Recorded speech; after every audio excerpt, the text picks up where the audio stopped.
할렐루야.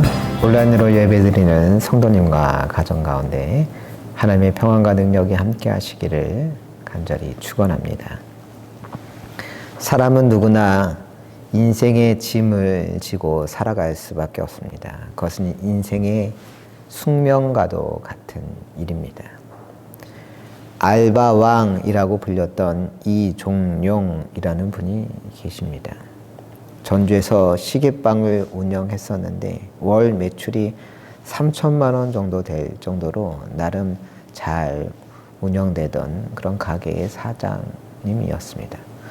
그런데 1997년 불어닥친 IMF 외환 위기로 인하여 부도가 났고 처갓집 땅까지 팔아 빚을 갚았지만 남은 빚이 3억 5천만 원이나 되었습니다.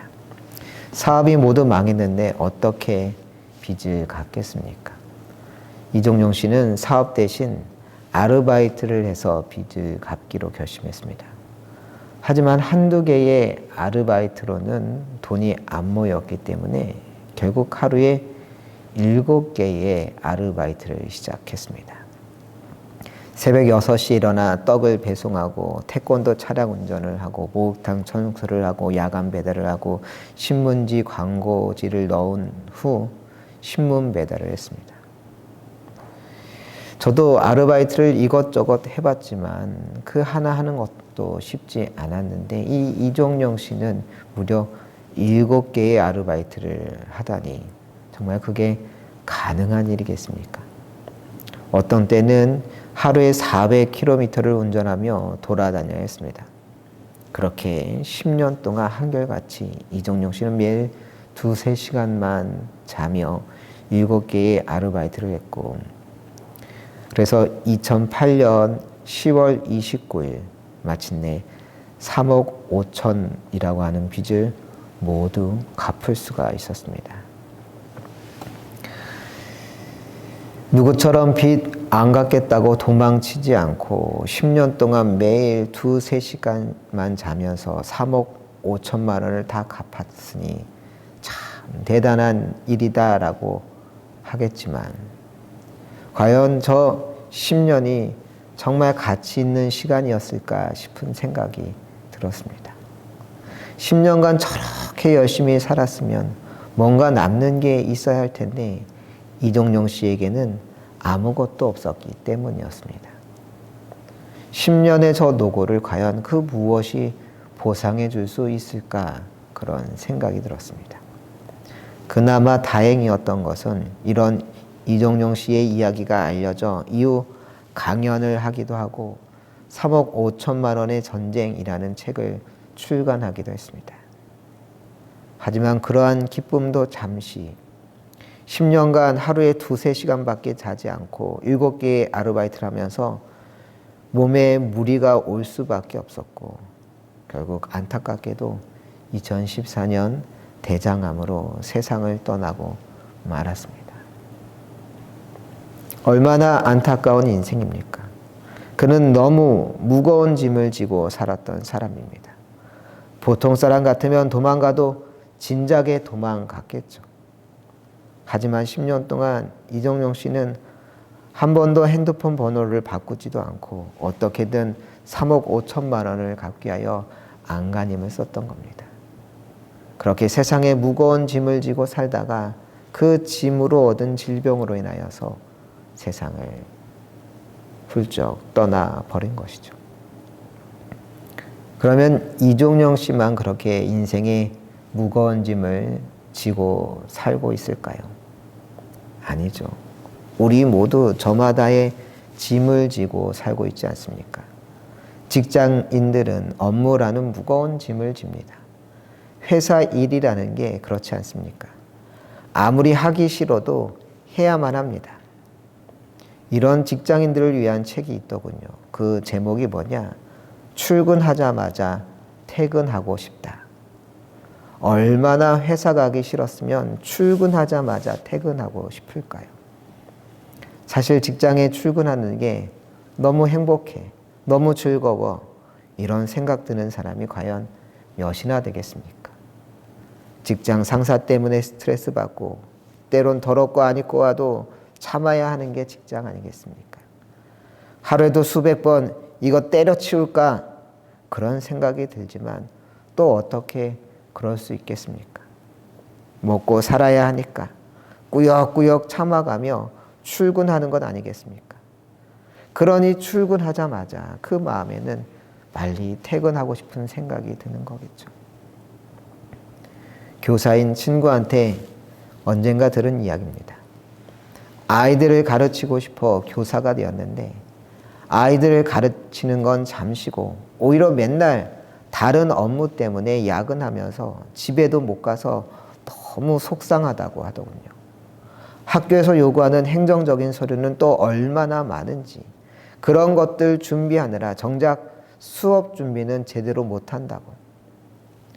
어떻게 교사가 수업 준비도 못할 정도로 딴 일에 이렇게 바쁠 수가 있냐고 당장 때려치우고 싶다고. 그 친구가 정말 교사 때려치우고 남았을까요? 못 남았죠. 어떻게 그걸 때려치우겠습니까? 때로 부모들은 자녀가 무거운 짐이 되고는 합니다. 저 역시 한 가정의 가장이지 않습니까? 함께 식사할 때 4명의 아이들을 보면 보는 것만으로도 그렇게 사랑스러울 수 없습니다. 하지만 이따금 그 아이들을 보면서 쟤들을 도대체 언제 키워 시집 장가 보내나 그런 생각이 들 때가 있습니다. 막내가 이제 초등학교 1학년 입학했습니다. 20살에 대학 간다고 해도 앞으로 최소한 12년은 더 있어야 하는데 그땐 저도 환갑을 넘긴 나이가 될 텐데 그런 생각이 들면 정말 앞이 깜깜합니다. 그런데 예수님은 그런 인생의 무거운 짐을 진 우리들에게 말씀하십니다. 오늘 본문 28절에서 예수님은 말씀하십니다. 수고하고 무거운 짐진 자들아 다 내게로 오라. 내가 너희를 쉬게 하리라. 예수님은 수고하고 무거운 짐진 자들에게 뭐라고 말씀하셨습니까? 다 내게로 오라. 내가 너희를 뭐하게 하리라? 쉬게 하리라 하셨습니다. 수고하고 무거운 짐을 졌는데 어떻게 쉬게 한다는 것입니까? 그 말씀은 그 우리 인생의 무거운 짐을 주님께 맡기라는 겁니다. 그 짐을 혼자 지고 가려 하지 말고 주님께 온전히 맡기라는 것이죠. 어느 무더운 여름날 한적한 시골길을 할머니 한 분이 무거운 짐을 머리에 이고 걷고 계셨습니다. 마침 그 길에 차 한 대가 지나가게 되었고 마음씨 좋은 아저씨는 차를 세우고 그 할머니에게 말했습니다. 할머니, 어디까지 가세요? 시장에 가세요? 마침 그쪽에 가는 길이니까 제가 태워드릴게요.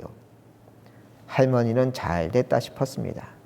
이거 고마워서 어쩌나. 마침 시장 가는 길이니 잘 됐네, 잘 돼서. 그렇게 해서 할머니는 자동차 뒷좌석에 타게 되었습니다. 차가 출발하였고 얼마 후 운전하는 아저씨는 할머니가 잘 계시나 백미러로 뒷좌석을 봤습니다. 그런데 이게 웬일입니까? 할머니가 여전히 머리에 짐을 이고 차에 타고 계신 것이었습니다. 아저씨가 너무 놀라 할머니께 이야기했습니다. 할머니, 그 무거운 걸 왜 계속 이고 계세요? 어서 내려놓으세요. 그러자 할머니는 대답했습니다. 아니야, 네모 하나 얻어 타는 것도 미안한데 어떻게 이 짐까지 내려놓겠어? 이건 내가 이고 갈 테니까 너무 걱정하지 말고 어여 가. 그렇게 할머니는 끝까지 내릴 때까지 머리에 짐을 지고서 그 자동차에 탔다고 합니다. 어쩌면 우리의 상태가 이와 비슷할지 모릅니다. 할머니가 차를 타고서도 짐을 내려놓지 못하고 있었던 것처럼 우리도 주 앞에 나왔으면 이제 짐을 내려놓아도 될 텐데 주 앞에 나왔지만 여전히 무거운 짐을 지고 있는 겁니다. 왜 그럴까요? 결국 믿음 때문입니다. 주님을 온전히 신뢰하지 못하기 때문입니다. 불안하니까, 정말 모든 것 맡겨도 될까? 이런 불안이 떠나지 않기 때문에 내려놓지 못하는 겁니다. 그래도 예배 시간에는 짐을 좀 내려놓는 듯 합니다. 은혜 받으면서 천부여 의지 없으니 손 들고 옵니다. 찬양하며 마음의 짐들을 하나하나 내려놓습니다. 여기까지는 좋은데 예배 시간이 끝나면 어떻게 할까요? 방금 내려놓았던 인생의 짐들을 크게 뭐라고 하나 둘씩 주섬주섬 다시 다 챙겨서 그렇게 지고서 돌아가지 않습니까? 주님을 믿겠다고, 그분을 신뢰하겠다고, 그분께 모든 것 맡기겠다고 하면서도 실제로 우리는 짐을 내려놓지 못합니다. 짐을 내려놓지 못하면서 주님, 짐이 너무 무겁습니다. 힘들어 죽겠어요 라고 한탄만 하고 있다는 것이죠. 우리는 주님이라고 하는 차에 탄 사람들입니다. 그러므로 우리는 짐을 내려놓아야 합니다. 더 이상 들고 있을 필요가 없습니다. 무거운 짐 내려놓지 않는다고 해서 그것이 주님을 위하는 길이거나 상 받을 만한 일이 아닌 겁니다. 내 힘으로 무엇인가 하려고 할수록 더욱 힘들어집니다. 내가 무엇인가 해보겠다고 설칠 때 오히려 짐은 더 무거워질 수 있는 겁니다. 그렇습니다. 인생의 모든 짐을 다 지고 가는 게 지혜로운 게 아닙니다. 우리를 그럴 만한 대단한 존재로 착각하지 말아야 합니다. 내려놓아야 할 때 내려놓지 못하면 우리 마음이 망가지고 우리의 몸이 망가질 수 있는 겁니다. 힘들고 어려울 때 도움을 청해야 합니다. 나를 도와줄 수 있는 이에게 도움을 청해야 합니다. 그분이 누굽니까? 바로 우리 주님 예수님 아닙니까? 주님께서 여러분에게 말씀하십니다. 수고하고 무거운 짐진 자들아 다 내게로 오라. 내가 너희를 쉬게 하리라. 주님께 전적으로 맡기는 여러분 되시길 바랍니다. 믿음이 없으면 맡기지 못합니다. 여전히 내 손에 붙들려고 합니다. 내가 지고 간다고 뚜렷한 수가 보이는 것 아닙니다. 아무것도 못하고 발을 동동 구르면서 짐만 지고 있을 때 많이 달라지고 있습니까? 허리만 아플 뿐입니다. 주님께서 내게 오라고 맡기라고 하지 않으십니까? 왜 못 맡깁니까? 혹시 짐이라도 져야 할 것 같은 불안감 때문에 지고 있는 것은 아닙니까? 안 됩니다. 나 혼자 지고 간다고 달라지는 것 없다는 것 인정하십시오. 이 상황에서 내가 무기력하다는 것, 내가 그 짐을 다 지고 갈 수 없다는 것 인정하십시오. 인정하지 못하다 보니 그 무거운 짐을 혼자 지고 가려고 하다가 결국 그게 안 돼서 탈진하고 넘어진 것 아닙니까? 이 얼마나 어리석은 일입니까? 아까운 자신의 인생만 허비하는 것입니다. 지혜로운 자는 자신의 연약함을 인정하는 자입니다. 자신이 할 수 없는 부분을 할 수 있는 분에게 맡기는 자가 지혜로운 자인 줄 믿습니다. 그런데 오늘 본문 말씀을 잘 살펴보면 주님께서는 짐을 지고 갈 필요가 아예 없다고 이야기하지는 않으셨습니다. 분명 수고하고 무거운 짐진 자들은 다 오라고 내가 너희를 쉬게 하겠다고 하셨지만 그렇다고 앞으로 영원히 인생의 짐 같은 건 하나도 안 지고 살 것이다 라고 말씀하지 않으셨습니다. 오히려 짐을 지고 가야 한다 말씀하십니다. 29절 함께 읽겠습니다. 나는 마음이 온유하고 겸손하니 나의 멍에를 메고 내게 배우라. 그래야면 너희 마음이 쉼을 얻으리니.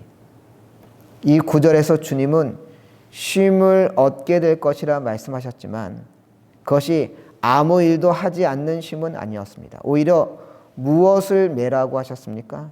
나의 멍에를 메고, 나의 멍에를, 주님의 멍에를 메라라는 겁니다. 이게 무슨 말입니까? 헛갈리지 않습니까? 주님의 말씀은 인생의 짐을 지라는 것일까요? 지지 말라는 것일까요? 결론부터 이야기하면 짐을 지고 가라는 겁니다. 하지만 구분하라는 것이죠. 지고 가야 할 짐이 있고 내려놔야 할 짐이 있다고 말씀하시는 겁니다. 말씀을 준비하다 무엇이 나를 행복하게 만드는가라는 책을 읽게 되었습니다. 우리나라 제목은 너무 자기 개발서 같은 식상한 제목이지만 원래 제목은 그렇지 않습니다. 이 책의 원래 제목은 뭐냐? Repackaging Your Bags입니다. Repackaging Your Bags 무슨 뜻입니까? 가방을 다시 꾸리기 이런 뜻 아니겠습니까? 저자는 말합니다. 인생의 가방을 리패키징 다시 꾸려야 한다고. 그렇게 인생의 가방을 다시 꾸리기 위하여서 먼저 할 일이 있다고 말합니다. 리패키징 하기 위하여 먼저 해야 할 일, 그것은 뭐냐? 바로 가방을 푸는 일입니다. 가방을 푼다는 것은 지금 우리가 들고 다니는 것이 도대체 무엇이며 그것을 왜 들고 다니는지 찬찬히 되돌아보는 일을 말합니다. 무작정 아무 짐이나 들고 다니다 보면 우리 인생은 점점 더 무거워지기만 할 뿐이라는 거죠. 그렇게 내 가방에 든 짐이 무엇인지 하나하나 살펴보며 내려놓은 다음에 그렇게 가방을 푼 이후 해야 할 일이 다시 가방을 꾸리는 겁니다. 무엇을 다시 담을까 깊이 생각해 보며 다시 우리 인생의 가방을 꾸려야 한다고 이 책의 저자는 말하고 있습니다. 그런데 책을 보며 예수님이 하시는 말씀이 바로 같은 이야기라는 것을 깨닫게 되었습니다. 주님은 우리에게 명하시려는 겁니다. 인생의 가방을 다시 꾸려라. 아무거나 넣어 다니지 말라는 겁니다. 세상에 무거운 짐 아무거나 넣고 다니면서 힘들다고 무겁다고 징징대지 말고 필요 없는 것 내려놔야 할 것 내려놓고 그 다음에 다시 가방을 꾸리라는 겁니다. 그러면서 주님의 멍에를 메고 가라 말씀하고 계십니다. 계속해서 30절 말씀 함께 읽겠습니다. 이는 내 멍에는 쉽고 내 짐은 가벼움이라 하시니라. 그 멍에는 왜 쉽고 가벼울까요? 두 가지 때문입니다. 첫째는 쓸데없는 짐을 내려놓았기 때문입니다. 진정 우리가 지고 가야 할 가장 핵심적인 것들만 지고 있기 때문입니다. 두 번째로 그 짐이 쉽고 가벼운 이유는 내 짐이 아니기 때문입니다. 누구의 멍에입니까? 주님의 멍에입니다. 주님의 멍에라는 말은 결국 누가 책임진다는 것입니까? 주님이 책임지신다는 겁니다. 내가 책임질 테니 나의 멍에를 메고 가라. 그건 쉽고 가벼울 거예요. 주님은 우리에게 그렇게 말씀하시는 줄로 믿습니다. 그러므로 짐을 무조건 벗어 던지는 것이 지혜로운 인생이 아닌 겁니다. 이제 우리는 구별할 줄 알아야 합니다. 내가 지고 가야 할 짐이 있고 내가 버려야 할 짐이 있다는 걸. 그리고 이제 우리는 주님이 주시는 짐을 지고 가야 하며 그 짐을 지고 갈 때 주님께서 우리 인생도 책임지신다는 사실을 알고 믿어야 할 줄로 믿습니다. 하루는 새 한 마리가 하나님께 물었습니다. 하나님, 왜 무거운 날개를 2개씩이나 양 어깨에 달아 놓으셨습니까? 너무 힘듭니다. 그러자 하나님께서 그 새에게 답하셨습니다. 네가 날 수 있는 것은 그 무거운 날개 때문이랍니다. 우리 인생도 이와 다를 바 없습니다. 짐 없이 사는 사람은 없습니다. 사람은 누구나 이 세상에 태어나서 저마다 힘든 짐을 감당하기 마련입니다. 인생 자체가 짐일 수 있습니다. 가난도, 부유도, 질병도, 건강도, 책임도, 권세도, 헤어짐도, 만남도, 미움도, 사랑도 짐일 수 있습니다. 살면서 부닥치는 일들 중에 짐 아닌 것이 하나도 없습니다. 그러나 우리 등에 짐이 없었다면 우리는 세상을 바로 살지 못했을 겁니다. 우리 등에 있는 짐 때문에 여기까지 살아올 수 있었던 겁니다. 여러분, 바닥짐이라고 들어보셨습니까? 바닥짐, 벨라스트라고 하는데, 바닥짐은 배가 전복되는 것을 막기 위하여서 배 바닥에 채워넣는 돌이나 물건, 이런 것들을 가리킵니다. 배가 균형을 잃거나 동요가 일어날 때 안정을 취하는 균형추 역할을 하는 것이 바로 바닥짐입니다.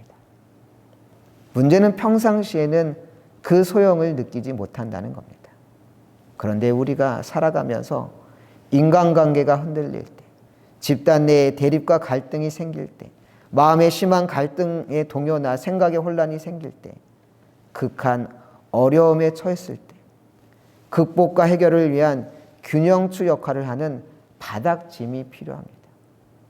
그렇기 때문에 짐이라고 여겨 무조건 다 내버리다 보면 오히려 위기를 초래하고 위기가 더욱더 증대될 수 있습니다. 그러기에 우리 인생에서도 이런 바닥짐이 필요한 법입니다. 아무런 짐도 안 지고 가는 게 편할 것 같지만 그렇지 않습니다. 넘어져도 다시 일어나는 오뚜기처럼 물살이 센 냇물을 건널 때 등에 짐이 있어야 물에 휩쓸리지 않는 법입니다. 지난 목요일 성경 공부 시간에 그곳에 계신 분들에게 질문을 했습니다. 성경에서 가장 큰 시험, 시련을 겪은 사람은 누구일까요? 저는 아브라함을 생각하며 낸 질문이었는데 한 분이 이렇게 대답하시더군요. 목사님이요. 저는 웃으며 대답했습니다. 저는 아직 성경에 기록되어 있지 않으니 저 말고 성경에서 한번 찾아봅시다. 그렇게 대답하고 아브라함의 시련에 대해서 설명하고 계속 성경 공부를 진행했습니다. 그런데 마음 한편 이런 질문이 계속 떠올랐습니다. 왜 가장 큰 시험, 시련을 겪은 사람을 물었을 때 나를 떠올리셨을까? 농담처럼 한 대답이었겠지만 생각해보니 틀린 말은 아닐 수 있겠다 싶었습니다. 여러분이 아시는 것처럼 저는 최근 2년간 큰 장례를 2번이나 치렀습니다. 아내가 4년이 넘는 암 투병 끝에 세상을 떠났고 작년 말에는 파킨슨병을 앓던 아버지께서 세상을 떠나셨습니다. 더군다나 저에게는 앞으로 키워야 할 어린 자녀가 4명이나 있습니다. 그러니 가장 큰 시련을 겪고 있다고 해도 무리는 아닐 겁니다. 그런데 말입니다. 사실 그런 인생의 짐이 버겁다고 느낀 적은 한 번도 없습니다. 물론 감당하기 무거운 짐이긴 하지만 그렇다고 들지 못할 무거운 짐이라고 생각하지 않습니다. 아니, 오히려 그 짐들이 제 인생을 감당하고 쓰러지지 않게 하는 균형추 역할을 하고 있구나라고 느끼고 있습니다. 일종의 저에게 바닥짐인 것입니다. 교회도 마찬가지입니다. 일산교회를 담임하고 있지만 한 번도 일산교회가 감당하기 어려운 무거운 짐이라 생각해 본 적은 없습니다. 물론 이 세상에 목회하기 쉬운 교회란 없습니다. 아무리 좋은 교회와 성도들이라 하더라도 그들을 영적으로 이끌어야 하는 목회자로서 어떻게 목회적 중압감을 안 받을 수 있겠습니까? 주님 주신 은혜로 나름 잘 성장하고 있지만 한 번의 그릇된 목회적 판단이 큰 광풍을 가져올 수도 있는 것 아니겠습니까? 그럼에도 일산교회는 목회적 짐이 아니라 오히려 저에게 버팀목인 것입니다. 저를 위해 날마다 기도하는 성도들로 인하여서 아픔과 시련 가운데 흔들리지 않고 버티고 이겨내게 하는 능력을 오히려 공급받고 있습니다. 생각해보면 저는 어떻게든 가정과 교회를 굳건히 지켜야 한다 생각했었지만 지금 돌아보니 가정과 교회는 시련과 아픔 가운데서 흔들리지 않게 붙들어준 하나님께서 저에게 주시는 선물이었던 것입니다. 하나님께서 주신 선물로 인하여 넘어지거나 절망 가운데 쓰러지지 않고 하루하루 감사로 살아갈 수 있었던 것입니다. 여러분이 지고 있는 삶의 짐에는 어떤 것들이 있습니까? 한 가정을 책임져야 한다는 가장으로서의 짐, 자녀들을 바르게 양육해야 한다는 부모로서의 짐, 직원들에게 제때 월급 줘야 하는 사장으로서의 짐, 은행에서 받은 대출 밀리지 않고 상환해야 하는 금전적인 짐, 결혼해서 부모님께 효도해야 한다는 자녀로서의 짐, 좋은 성적을 거둬야 한다는 학생으로서의 짐. 때로는 그런 짐들이 버거워 내려놓고 싶을 때가 있지 않습니까? 모든 거 내팽개치고 도망쳐버릴까 고민한 적이 있지는 않습니까? 여러분, 홀로 그 짐을 다 지고 가려 하지 마십시오. 주님께서 말씀하십니다. 수고하고 무거운 짐진 자들아 다 내게로 오라. 내가 너희를 쉬게 하리라. 이 말씀을 믿고 주님께 나아가 모든 인생의 무거운 짐 내려놓으십시오. 그리고 주님이 주시는 멍에를 메고 가십시오. 우리가 주님의 멍에를 지고 나아갈 때 주님께서 우리의 인생을 책임져 주실 줄로 믿습니다. 주님께서 책임져 주시는 인생임을 믿고 참된 쉼을 얻고 나아가는 여러분들 되시길 간절히 축원합니다.